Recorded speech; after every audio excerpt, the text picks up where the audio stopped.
redundancy. Okay. Let me see here. Okay, can you hear me now? Because this is okay. That's actually kind of weird. Okay. Let me see here. All right. Okay, can you hear me now? But wait, now if I do this, this is recording to the PeerTube instance as well. So if you go to the PeerTube, am I doubling up? That's my big concern because. Okay. Yeah, I know. So, No Agenda TV. Yeah, Suffering Orthodoxy just said Father Deacon will be an IT expert after all this. I'm feeling like one now. I'm like feeling like I really know the internet. But in any case, let's see here. Oh wait, I was before. Wait, there's okay. So I have sound now because it's actually going through StreamYard. But now the question is, did I ruin the PeerTube and is it doing a double voice? That's something I don't know. So we'll see. But hopefully, it's where everything's working. This is awesome. All right, we got it. Okay, and hopefully, I just wrote Bishop Enoch. It would be great if he could pop in. But what we've done here is to create a. I'm creating, as I mentioned earlier, I'm trying to create a bulletproof broadcast, one that can't be removed by YouTube, even if I say something offensive or something that, offends the sensibilities, or I mention like no one cares about your mask or things like that, then that's definitely, this will give us the ability to continue talking whether or not they like it. And so that's been a big goal of mine for a while, is to try to get all this technical stuff worked out, but in a way that we could still have guests on and stuff like that without too much of a change. So as you can see, I do have a Minds account. I definitely recommend that. It allows you to create meetings. It does it through Jitsi, but apparently they're going to be doing it through Matrix, and that's going to be exciting. If you guys aren't familiar, Matrix is the main messenger I use. I use virtually no. I try to use no Facebook at all. And with only like one or two exceptions. And what you can do, the great alternative is Matrix. It is, open source. It's federated. You can create your own server if you want, but you don't have to. I don't. And you can actually, what I'm hearing is that Minds is going to actually be moving from Jitsi to Matrix. That would be incredible. That would mean that like you could actually do like a conversation and record it, and as easy as working in a messenger. But in any case, what we're doing here now is, I wanted to talk today because we have this, I titled it "What a Time to Be Alive." It certainly was not about technology I was thinking of. It was a little more about history. And what I was thinking about was the fact that we've been doing this show for a few years, and as you know, at times we're considered controversial. And from my end, it becomes less and less clear why when you have a clear understanding of history. People who are new to Orthodoxy often don't have a sense of just how much history is involved, even in real life today.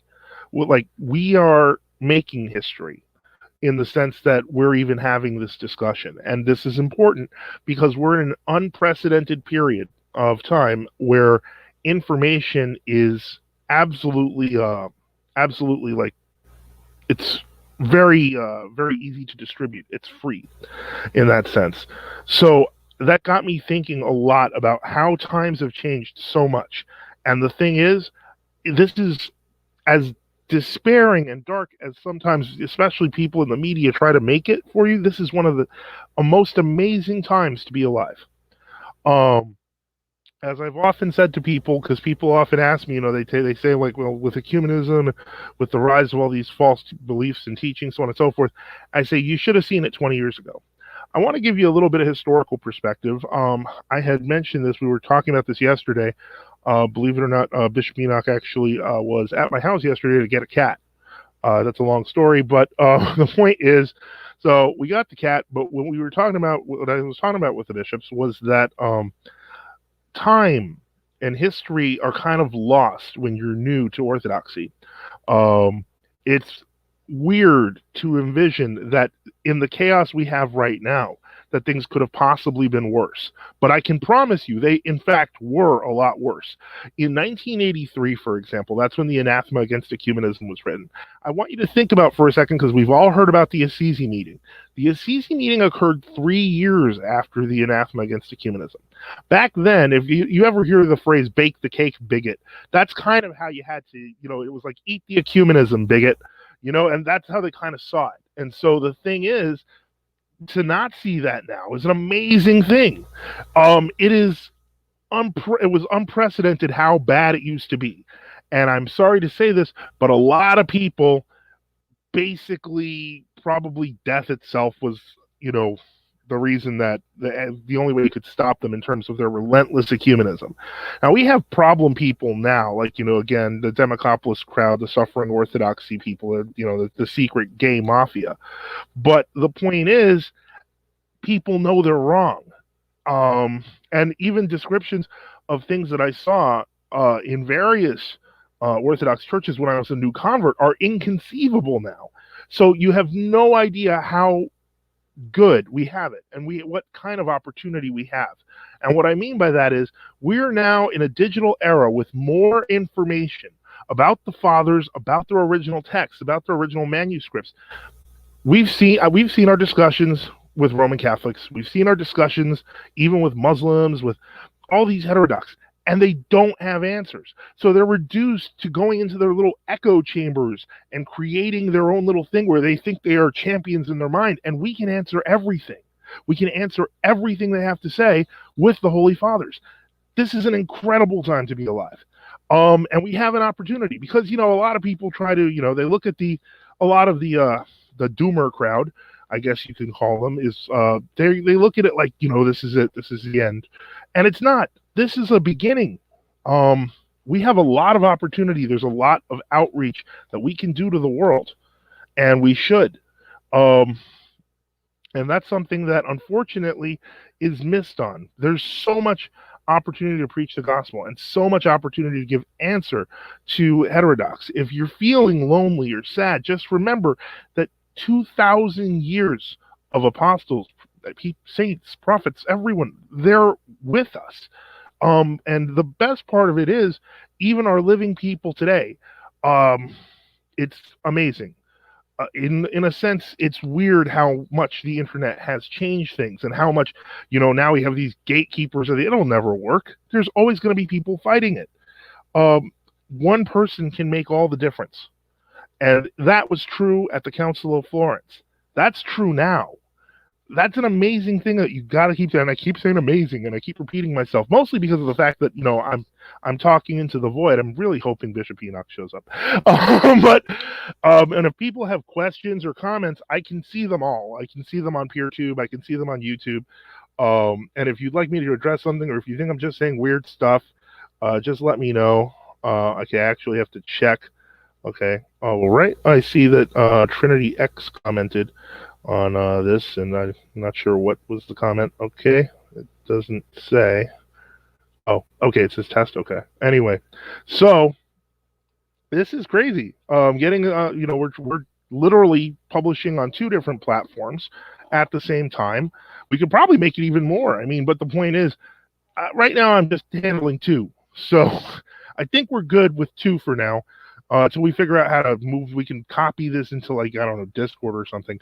But the point is that there's a copy of it being created on PeerTube at that No Agenda Tube link that I have there in the chat. That, frankly, is one way you can hear this without having to worry about, YouTube, Google censorship, which is it's inevitable.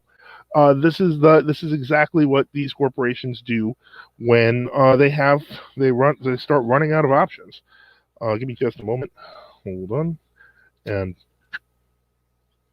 so, again, questions, comments, concerns, you can put it in the StreamYard. In the YouTube. You can put it in the PeerTube or the No Agenda TV, and I'll be glad to take them. But I want to get back to why I am so optimistic. We live in a time where people can make all of the difference on their own and through the tradition of the church. And that's been happening for decades. It's hard to believe But and I say I'm going to say this probably a dozen times before this broadcast is over. How much worse the situation in Orthodoxy was just 30 years ago. I am by no means saying that the situation is good in world Orthodoxy now, in true Orthodoxy now. I am not saying that. What I am saying is it was actually a lot better. It's actually a lot better now than it was before. And I think a lot of that is due to mass communications. Let's face it, when we talk about, the Assisi meeting in 1986, the great watershed of ecumenism, if you don't count Paul VI and Athenagoras hugging it out in Jerusalem, then, that was terrible. But it's also unimaginable now. I cannot see except for that Serbian patriarch who died of COVID, but he's gone now. So hopefully the next one, God rest his soul, will be better, and we won't see any more. We're still going to see some ecumenism because ecumenists are still alive, and a lot of them are gay, and they work for the Fordham people. But we have a question finally. Okay, why do the world Orthodox have so much contempt for us? Is it a cognitive dissonance, or are there agents among them doing counterintel like the KGB did in the Soviet Union? I would avoid going to that second thing, because that second thing is a very common sentiment among true Orthodox, and partially it's based on history. Historically, there were disinformation agents from the Soviet Union, but there is no Soviet Union. Give me a second. Because of the fact that that's on YouTube. And so I was asked by Diakonisa if the questions show up. They don't show up on the screen, but they show up on your screen because you're on YouTube, and that's where you're writing from. But the point is that the counter intel stuff is more likely going to be done by people on our side in the U.S. than by any Russians now. Because I think the real reason for contempt, and I'm going to be honest with you, I don't think that contempt is anywhere near as large as people think. I think a couple of well-known converts have said some nasty things about, the true Orthodox and want to go off on them. That's because they too are new. They have no sense of history. If you have a sense of history, you'll realize, for example, that, a lot of people use the meme that has Metropolitan Pavlos in it. And a lot of people who like that meme have commented, well, why are we putting this schismatic in it? Because of the fact that it was a quote-unquote schismatic who introduced millions of people on Oprah to Orthodoxy. That's the simple reality of it. The rest of us, we got along as well as we could. If you take, for example, the disputes between New Calendarists and Old Calendarists in Greece, it started as so violently. Sorry about that. My wife is still testing the audio. It started so violently and so painfully that there was no other way it could be. But after years, that changed over time. So the point is that hostility was based on something real. Whereas this is that was if you look it up, Greek Orthodox television, they were on YouTube. They moved their stuff to BitChute last week because of all the censorship.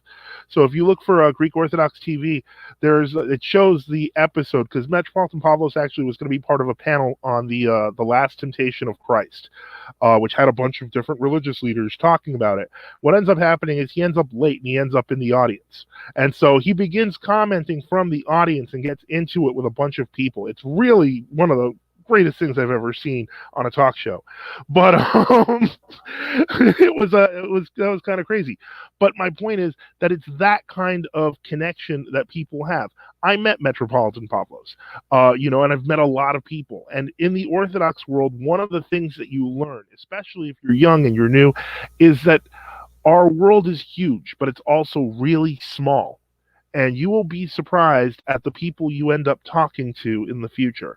I remember when I was in official Orthodoxy for about a year, and I ended up working at an Antiochian cathedral. I accidentally found the email that went to the Patriarchate of Antioch and ended up giving it to a bunch of parishioners inadvertently, who ended up writing their various gripes about Metropolitan Philip to the Patriarch of Antioch. So things like that happen in our world constantly. So you meet everyone. My wife has met Patriarch Pavel of Serbia. I think she took a blessing from him because she was in Jerusalem.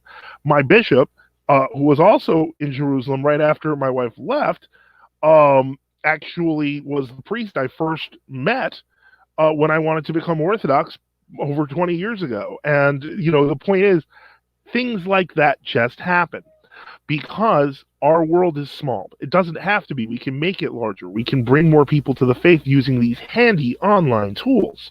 And while using these handy online tools, talking about the Holy Fathers, which just naturally attract people because the truth is attractive. Ascesis is attractive.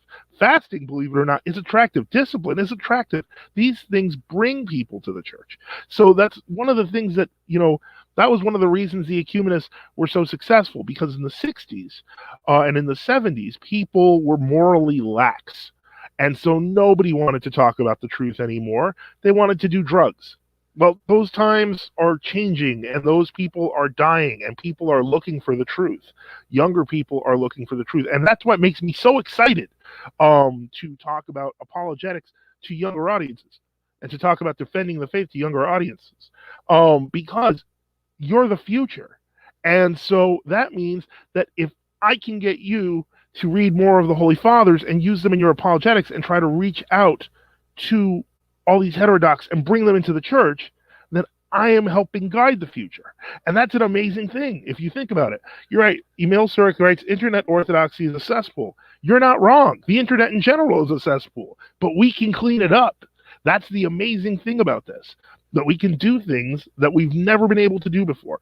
The fact that I can have a discussion, you can have a discussion with just about anyone on earth right now is an amazing thing. You couple this with the fact that, what our Lord promised to begin with, that we would be able to move mountains. We can do so much. I hear people talking about like it's the end times. Is it? I don't know. I'm very sympathetic. If you haven't watched it, I'm going to recommend this probably till the day I die, which is the Russian miniseries Sophia. And I'm very sympathetic with the Metropolitan because everyone was thinking apocalyptically. They thought it was the end of Russia. And the Metropolitan was the only person on the show that realized that no, this is a moment of great opportunity. And it seemed impossible. Such a good show. I really recommend it. But the point is, he was literally there on the verge of all of the countries of Russia uniting into one, and eventually leading to the reign of Tsar Ivan the Terrible, who, reigned over a united Russia because of his father. But they didn't have that foresight, and they were falling for the Novgorodian heresy, which you can look that up. There was a lot of it's mixed in with the, medieval nonsense of, where they thought like they got really apocalyptic. And the whole point is everyone's becoming apocalyptic except for the Metropolitan. And everyone's like, how could you possibly believe that things are going to get great for Russia? But they do. It's not on Netflix, it's on Tubi. So I recommend looking it up. It's fantastic. I'm just going to put that in the stream there, and just look up Sophia. It's a Russian miniseries. It's 8 episodes. You will never regret it. But the point I'm trying to make is that came out in 2016. Think about this. This is an amazing thing right off its own. The former Soviet Union is now sponsoring television shows about saints and confessors and churches, and as part of Russian history. That's insane. This is the time we're living in. We're living in a time where we could even send people to watch a TV show. You could give that to your friends. It was a good show. And the point is, you can give that to your friends. They'll be like those begone Orthodox kids in 5 minutes. The point I'm trying to make, 8 hours, because that's how long the show is. But the point is, there's so much that we can do, and there's so much that we can write. And I'm just so proud to have been part of some of that, even on a small part, even an observer sometimes, just to be a fly on the wall. And that's my point is this. If you're at the beginning of your journey in Orthodoxy, I'm telling you right now, there's going to be ups, there's going to be downs, but it's going to be an adventure. And you're never going to expect what's going to happen, because I sure didn't. And I know that sometimes we talk about, heterodox, so on and so forth, but we have to remember there are people that need to just be brought to the church, and it's up to them. It's really up to them. So the point is, and the Holy Spirit. But if we can be that vessel, we should do that. Now, I know I've been rambling for quite a bit, and I do apologize. If anyone has any questions or any thing like that, please let us know. Please let me know, and we'll see. And so I'm going to see if there's any things going on here to see if maybe, since I'm new at this tech, maybe Bishop Enoch didn't see my thing. I don't know. I'm checking. Okay, got nothing yet. But anyway, so, okay, let me see if there's two more, or these are the same two. Okay, checking here. Okay, so those are no longer new. And so, if anyone has more questions, anyone has comments, anyone has concerns, just let me know. Again, I recommend people get on Minds, get off of these legacy social medias. They want to kill us. That's what it is. It comes down. They want you to be afraid, weak, and pliable. Just like the public school system did, just like, a lot of the education of the past 25 years. It was, let's see, he said, what are your thoughts on the vision St. John of Kronstadt had concerning the end of the world, presumably given by St. Seraphim of Sarov? Well, I think he's probably not wrong. I think that it is important to remember that the vision of St. John, unfortunately, it's a very dark vision. And I don't want to imply that the apocalypse is not happening or things are not going to go bad. So I agree with what the vision says. I thought it was a very interesting one, but he did predate, the Soviet takeover of Russia, which was that bloody, and people had to, they had to hide. One of the things that we often forget, when we're talking about apocalypse and we're talking about the end, and I always keep this in mind, Saint Isidore of Seville once said on death, famously, he had said that remember that there is going to be an end times, but at your death, those are the end times for you. And if we can remember when Saint Stephen is stoned in the Acts of the Apostles, Saint Stephen the Protomartyr, he immediately sees the heavens open.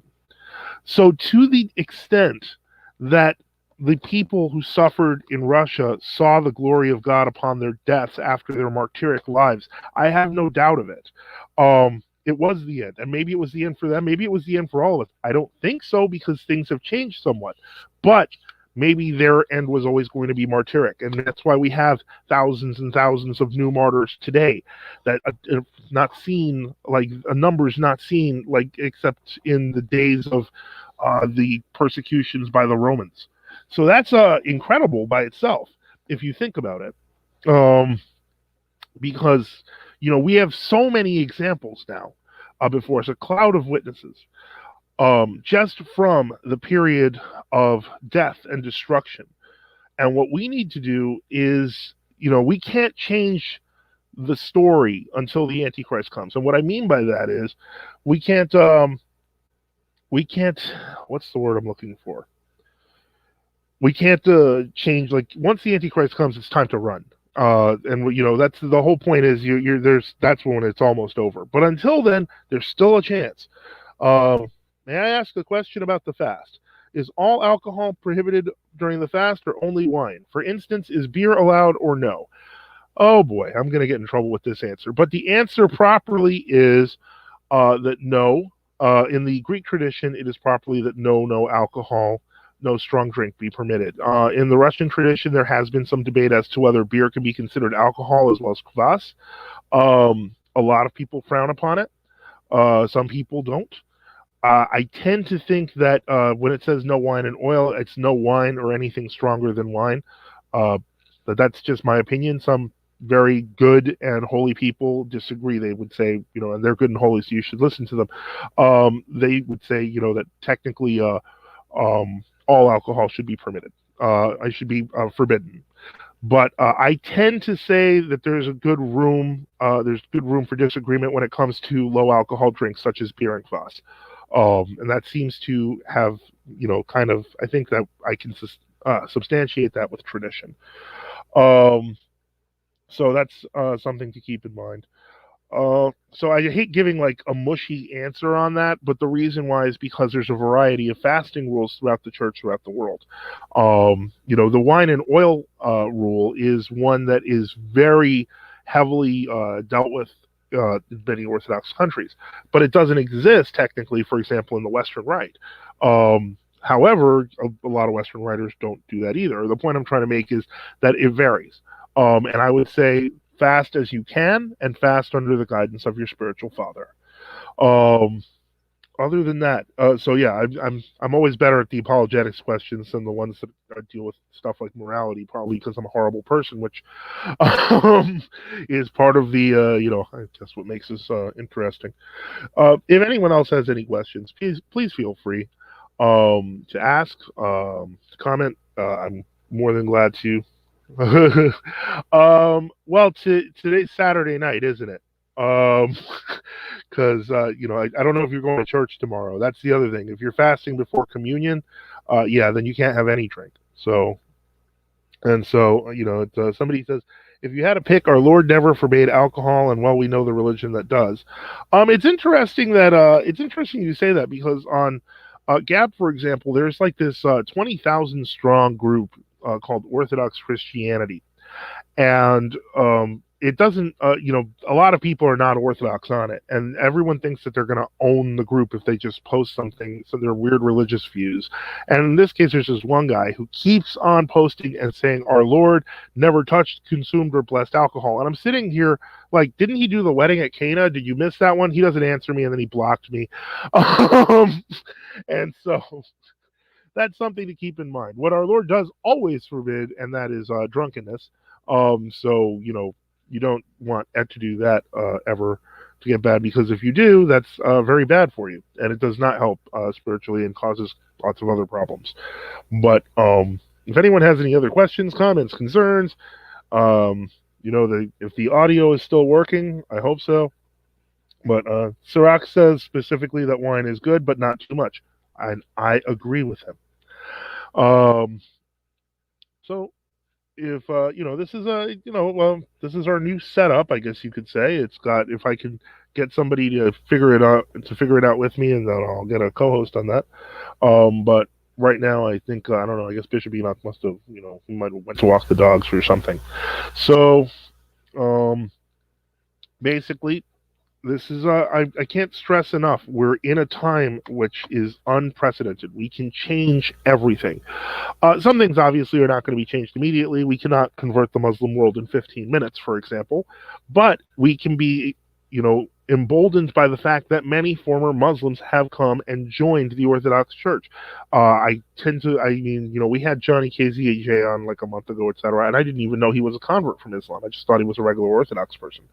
But that's amazing. And it keeps happening. More keeps on, happening, and things get better. There are bad things that, happen in the Orthodox world. I mean, I'm sad to report, for example, our old calendar metropolitans in Greece, Angelos of Avlona, died. He passed on, and he passed on in the most horrible way. His secretary, Archbishop Porphyrios, died of a heart attack under the shock that Metropolitan Angelos had slipped into a coma because of COVID. Due to the stress, he died of a heart attack. Metropolitan Angelos woke up from the coma, felt better, and then was finally told that Archbishop Porphyrios died, in which case he became depressed and died the next day. So, that was tragic, and hopefully, God willing, they can get the synod built up again, but that's quite a blow in the old calendar world in Greece, and very sad. So that's something to keep in mind. Keep, Metropolitan Angelos and Archbishop Porphyrios in your prayers. But that, and there was a priest who died. They're saying suicide, and it was in some section of Russia. I don't think it was a suicide. He was the priest for the FSB cathedral, which means that any person in that cathedral who he upset would probably have it out for him and have the means to take care of him. That's just one of the downsides of working in a cathedral for the FSB. You're dealing with spooks, and I would not ever want to work in any church affiliated with the FBI or the CIA, because I know that probably I would annoy somebody and I would quietly be removed, and it would be a suicide or something. Now, you said, do you have an opinion of the Synod and resistance in Etna? The Synod and resistance in Etna, from a practical standpoint, doesn't actually exist anymore. And what I mean by that is they joined in union with the Synod of Archbishop Callinicos back in, I want to say 2014. Now, so technically, they were like, they're now like a missionary diocese of the Callinicos Synod, so they're not actually like the Synod in resistance anymore. They're technically part of the larger Callinicos Synod. So they're what do I think of their documents? I think a lot of their writings were very good. They were very scholarly, the ones that they still publish. And I tend to think that they were probably historically right in terms of how they've done things, which is a difference from how I used to see things just a year or two ago. And I held those views consistently for many, many years. For me, it was always black or white. There's grace or no grace. And whether I was on one side or the other, the 1 year that I was on the other, I just flipped my ecclesiastical views around on the different parties. But I've come to the conclusion that it may be more complex than that, that sometimes you can't draw a clear line because everyone tries to draw a clear line. And we try to draw, like recently I saw Craig and somebody else trying to draw a clear line on the Meletian schism, which is near impossible. There were Orthodox in all the parties, but they were all baptizing each other and threatening each other with excommunication and so on and so forth. And I thought, wow, that's a complicated situation, especially when you're talking about saints, condemning saints. But the point is, the church later realizes that there were fewer wrong parties and that most of their wrong opinions were opinions of each other. And so this is something that I think I question whether it could actually become a reality in the future now. It's not something I ever would have believed 20 years ago because 25 years ago, Assisi was still fresh in everyone's mind. The ecumenists were literally, again, they were eat the ecumenism, bigot, and you had to just deal with it. And you had to just be like, okay, well, I guess you either had to be like, I guess this is orthodoxy, or you'd leave, or you'd join, a true Orthodox synod like we did. I didn't, I was born in true Orthodoxy because I went to a Rocourt church back when they were, they held that strict line, but they still hold a strict line. The whole point is everything's gotten weird. Like all the ecclesial predictions that we had 20 years ago don't apply now. And so I advise people that when they're new in the faith and they're trying to draw these black and white lines, it's not going to be so much of an issue later. You never know. All right, so Suffering Orthodoxy says, so you are not as critical of the so-called heresy of Cyprianism. I'm not even convinced it's a heresy anymore. I would say it's exactly what Cyprian and Felice described it as, which is an ecclesiastical position. And I think it's actually a valid one. I think that they managed to wrap up negotiations with the Synod of Archbishop Callinicos, which holds to the strict line, in a weekend. Now, how does that happen if it was so divergent from real Orthodox teaching? Okay, Emil Sturck says, do you think the Greeks will join with the Catholics if the Pope gives them jurisdiction over the East? I think that that's the goal. Unfortunately, and I don't know how that's going to go down. I'm going to be honest with you, because if we're looking, Ecumenical Patriarch Bartholomew was trained in a Jesuit seminary. He was trained in Rome. So his views and this whole primus, the first above equals, or first over equals, or however they phrase it heretically, that the Russians got so mad at them about, that it was probably kind of hidden in there. And so my thinking is that if he does try to do that, that would cause massive repercussions in Greece. That would cause massive repercussions in any part of the world the Ecumenical Patriarchate has claimed jurisdiction. It would be disastrous for him to do it right now. And I think if he tries to, and he may be trying to, Ukraine may be the way he tries to get his foot in the door.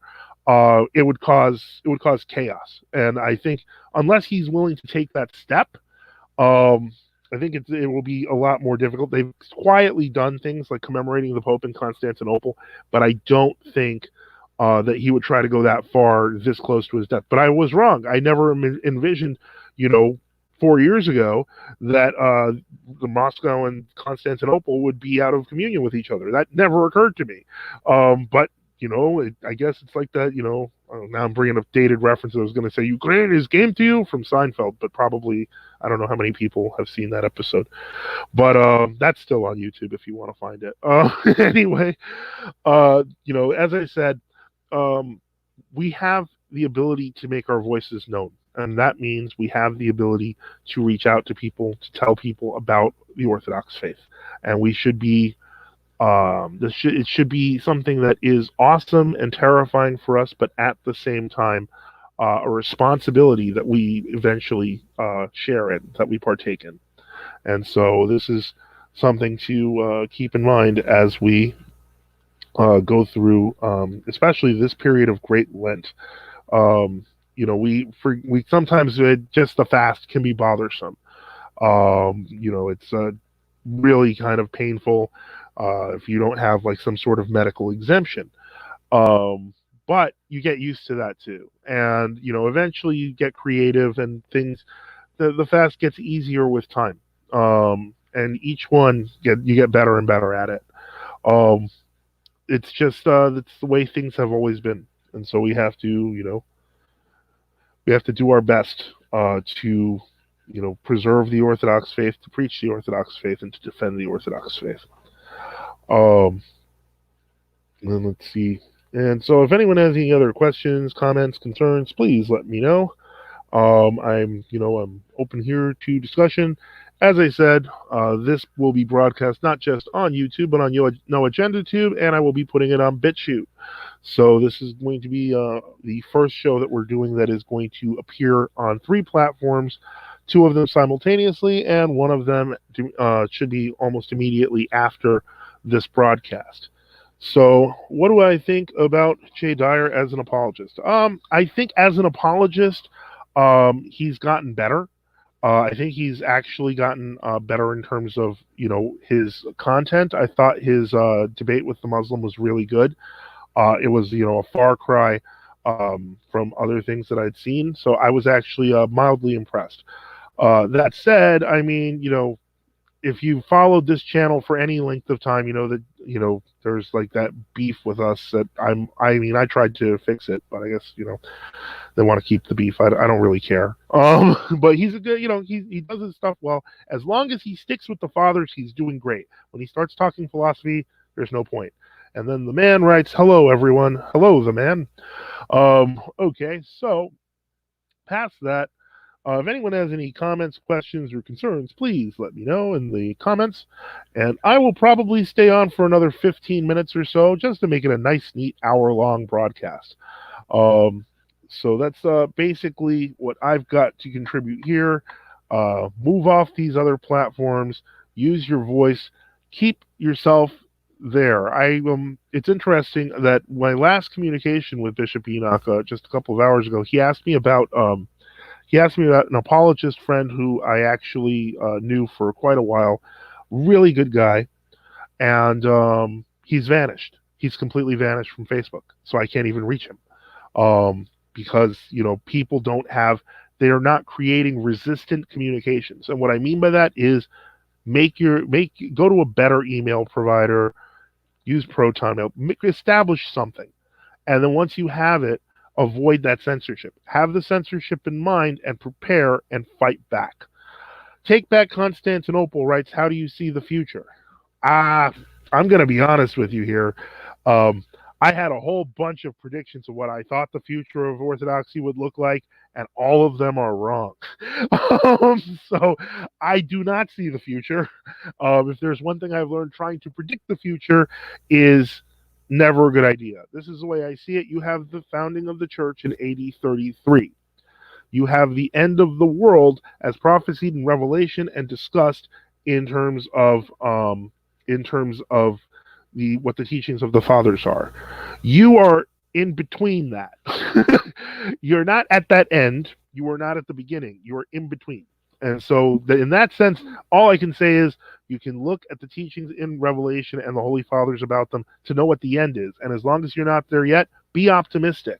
Take heart. Don't be afraid. Especially the future of World Orthodox and True Orthodox relations. I have, again, no idea. If you had asked me 3 years ago, would the Moscow Patriarchate ever reference the Greek Old Calendarists in terms of their fight with Constantinople, I would have been like, that's the most ridiculous thing I've ever heard. But it happened. If you had asked me, like, would we ever have, like, liberals in the Antiochian liberals attacking a priest of the Antiochian Patriarchate because his morality is too strong, I never would have believed it, but it happened. I can't really predict what's going to happen. The main thing I can do, and the main thing I advise everyone else to do, is to be as faithful to the tradition of the Orthodox Church as possible and follow the teachings of the Holy Fathers. And that means, not just, not just this or that recent elder, because, they have them all over, but follow the fathers themselves. And you can learn a lot. And especially on how to live your life. I personally recommend St. Tikhon of Zdansk's works because he wrote works for regular people, but at the same time, he also was a saint, and you could take that kind of deep approach, but in a regular layman's sense. It was a pastoral sense. I remember when I first converted to Orthodoxy, people were like, "You should read the Arena." The Arena is a book for monks. The point is not saying that that's not a good book to read. It is, but it's definitely not like I wouldn't go with that as my first choice. I would probably start with the sermons of St. John Chrysostom or St. Augustine. And I think that, Take Back Constantinople says, I think we both hope that World Orthodox and True Orthodox will reunite in truth. Absolutely. And we'll probably be smaller because, the people that wanted to join the Roman Catholics eventually will. And that's why I try to keep, as well as I can, good relations with everybody in the Orthodox world, because it's a small world. As I was saying in the beginning of this broadcast, to some degree, you would be surprised at how many people you will know if you don't already know a lot of people in the Orthodox world. It's weird, but that's how it always worked. We're the church throughout the world, the second largest quote unquote Christian denomination. And I mean, we've walked in the footsteps and talked with people of authority throughout the church. It's something that comes with just having lived. And I can't explain that. In the church, it's an adventure you just live. It's not just about being part of the true faith. When you live the adventure, you will meet people along the way. That I can tell you. I can say that will be a given. You will meet people along the way that will later be regarded as luminaries of the church. It happens. My previous Metropolitan John, talks often about when he met St. Philaret, when Bishop George Grabe came there and talked to them about it. And he actually gave him, advice. And so the point is, this happens all the time. There are loads of people who know St. John of Shanghai and San Francisco. There are people who, the next generation of saints will come and you will have known them. That will happen if you don't die. So that's, because that's when the end is for you. So in any case, let's see. Wish D 67 says, what do you think the prospects are of more genuine true Orthodox jurisdictions uniting in official communion? I'll be honest with you that if the Orthodox world is small, the true Orthodox world is really small. And what I mean by that is it's maybe 5 to 10% of the entire Orthodox world. But here's the thing.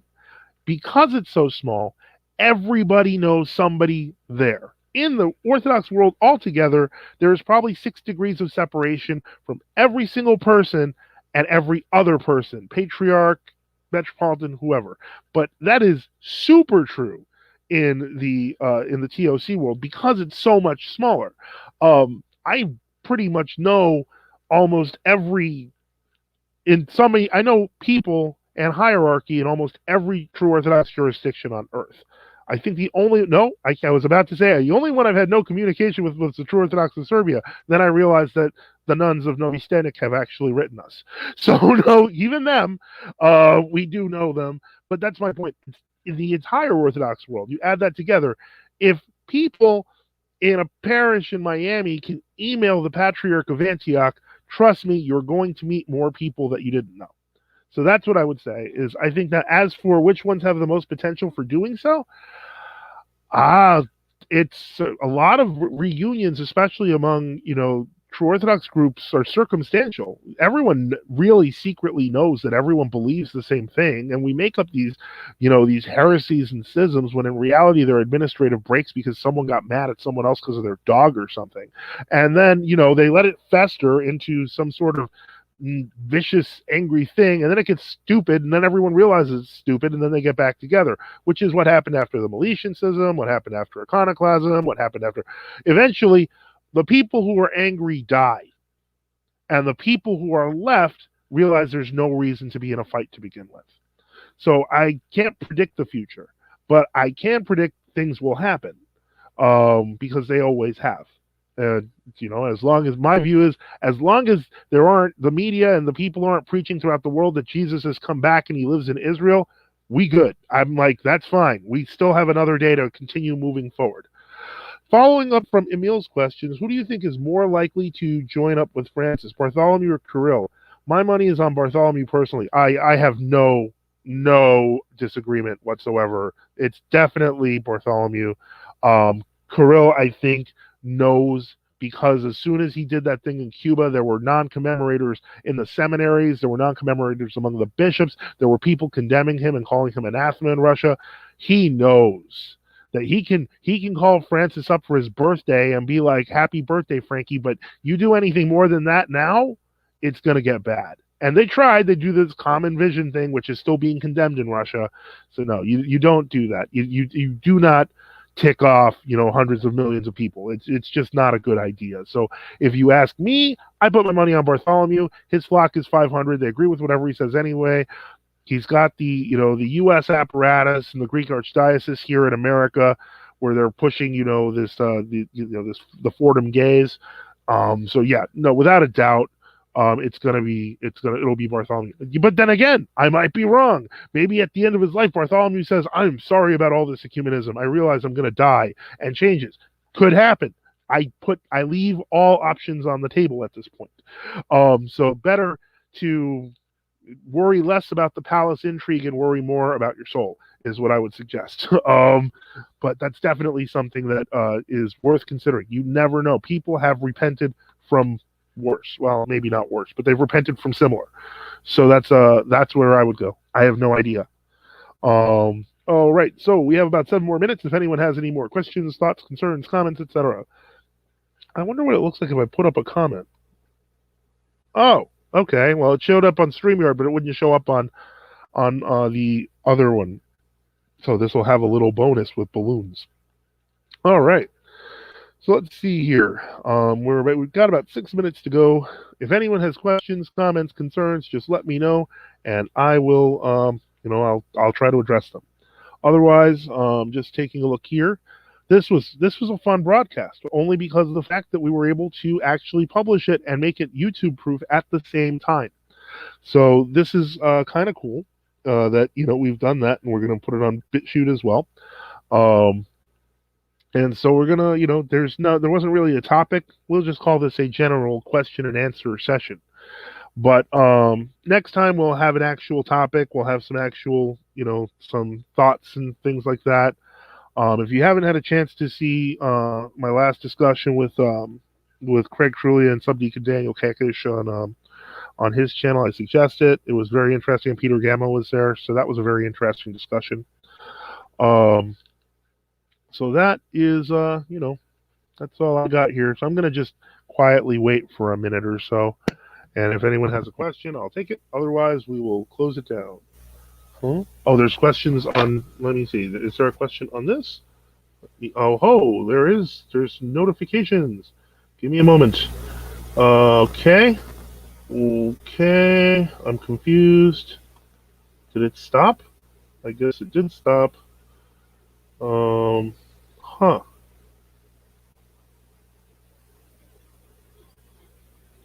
I can see the YouTube comments. Yeah. Let me see here.